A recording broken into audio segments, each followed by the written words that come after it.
مصطفى. احنا جينا. انا عندي صيدليه بلاطه. صيدليه بلاطه. يعني ساب اسماء الدنيا كلها ومسك في بلاطه. لا هو علشان هو لو مبلط مش هيسمي شركه بلاطه والله. طلع لتحت البلاطه.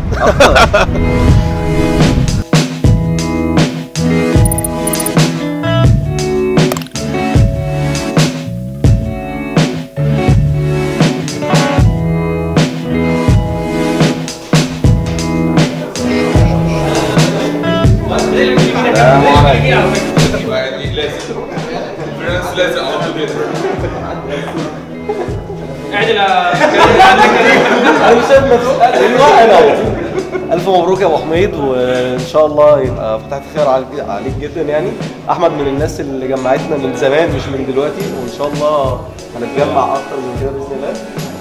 ومبسوط جدا إن أنا موجود معايا كل الناس اللي شوفوا عليكم.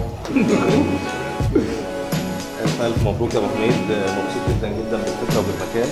المكان فوق الرائع، وإن شاء الله تلاقينا كده عندك هنا على طول. يلا يا جماعه كل الشباب الموضوع مش بتاعنا. الف مبروك يا استاذ احمد، وان شاء الله يكون منظر جميل بصراحه. ذاكر بص 2 كيمو. انا بين 2 كيمو. ايه ده هو ده؟ طب يا عم ده خاسس. ده خاسس. انت عارف خالد صح؟ لا والله. بص انا مش بقول له شبه حاجه.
يا جماعه بعد اذنكم ناخد بقى سيلفي الصور المنمقه دي بتتفرج.